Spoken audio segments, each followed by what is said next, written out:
सत्र के दौरान नेता प्रतिपक्ष अखिलेश यादव और सीएम योगी आदित्यनाथ के बीच तीखी नोकझोंक देखने को मिली। दरअसल सदन में अखिलेश यादव ने कहा, मुख्यमंत्री ने बेरोजगारी के मामले पर काफी कुछ कहा है। मैं उनसे सिर्फ इतना जानना चाहता हूं कि साल 2017 से 2022 के बीच 15 साल की आयु वर्ग के लोगों की संख्या में कितनी बढ़ोतरी हुई। नेता प्रतिपक्ष के बेरोजगारी और नई शिक्षा नीति के सवाल पर सीएम योगी आदित्यनाथ ने भी चुटकी ली। उन्होंने कहा कि शुक्र है कि समाजवादियों को जनसंख्या की चिंता तो हुई, वहीं नेता प्रतिपक्ष नई शिक्षा नीति पढ़कर आते तो सवाल नहीं पूछते। इसमें रोजगार के पाठ्यक्रम भी लागू किए गए हैं और नेता विरोधी दल कहते हैं भर्ती नहीं हुई। पिछले 6 साल से नकल विहीन परीक्षा हो रही है और शिक्षक भर्ती के लिए हम एक आयोग का बिल लाए हैं। लेकिन अध्यक्ष जी, अरे आज उत्तर आज फिर आप बोले। अरे माननीय मुख्यमंत्री जी से केवल इतना जानना चाहता हूँ कि 17 से 22 जब नेशनल एजुकेशन पॉलिसी संबंधित हो सकती है, तो मैं केवल इतना जानना चाहता हूँ अध्यक्ष जी 17 से 22 तक कितने बच्चे आ गए एज ग्रुप में, संख्या क्या होगी उसकी। मुझे बहुत अच्छा लगा कि नेता विरोधी दल को अब जनसंख्या की चिंता होने लग गई है।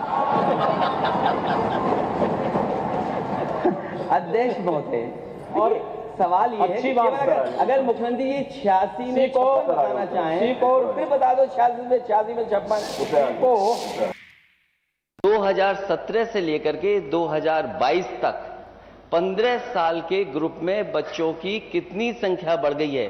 क्या उन बच्चों के भविष्य के बेहतर बनाने के लिए और उनको नौकरी रोजगार दिलाने के लिए आपके नेशनल एजुकेशन पॉलिसी के तहत और खासकर उत्तर प्रदेश की सरकार, डबल इंजन की सरकार, जो ये कहती है कि अनएम्प्लॉयमेंट रेशो हमारा ये है, एम्प्लॉयमेंट रेशो नहीं बताते, अनएम्प्लॉयमेंट रेशो ये है, तो वो क्या इन बच्चों की संख्या बताएगी सरकार।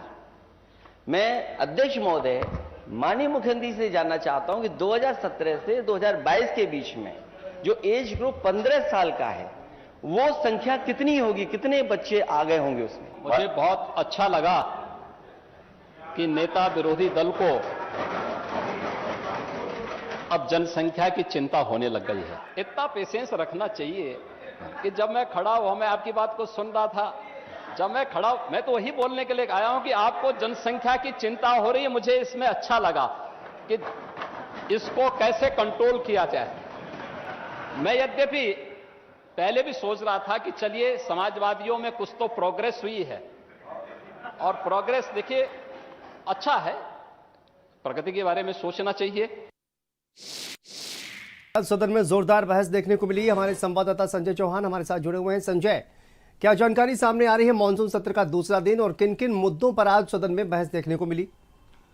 बिल्कुल शांतनु, मैं बताऊं आपको कि मानसून सत्र का दूसरा दिन है और दिन पे दिन जो मानसून सत्र का जो सदन है वो लगातार रोचक होता जा रहा है। कल जिस तरीके से मणिपुर और बेरोजगारी, महंगाई के मुद्दे पर तकरार आपको देखने को मिली थी सदन में, आज वो तकरार दूसरे रूप में रही। पहली तकरार के अगर रूप करें तो वो हेल्दी पॉलिटिक्स के रूप में देखने को मिली, जब नेता विपक्ष ने सीधे तौर पर नेता सदन से सवाल किया कि 17 से 22 के बीच में 15 साल के जो उम्र के बच्चे हैं उनकी वो संख्या कितनी होगी। तो कहीं ना कहीं उस पर नेता सदन ने चुटकी लेते हुए ये जरूर कहा कि समाजवादियों में प्रोग्रेस हो रही है और बढ़ती जनसंख्या को काबू करने की जिज्ञासाएं दिख रही हैं। हालांकि ये कहीं ना कहीं राजनीतिक गलियारों में एक बार चर्चा का विषय जरूर बन गया है, लेकिन उसका दूसरा बिंदु जब चर्चा के साथ साथ तकरार का बिंदु जो बना वो अपने आप में खासा अहम हो जाता है। क्योंकि मुरादाबाद में 43 साल पहले जो दंगा होता है उस दंगे की रिपोर्ट को आज पटल पे रखा जाता है और उस मुद्दे को लेकर के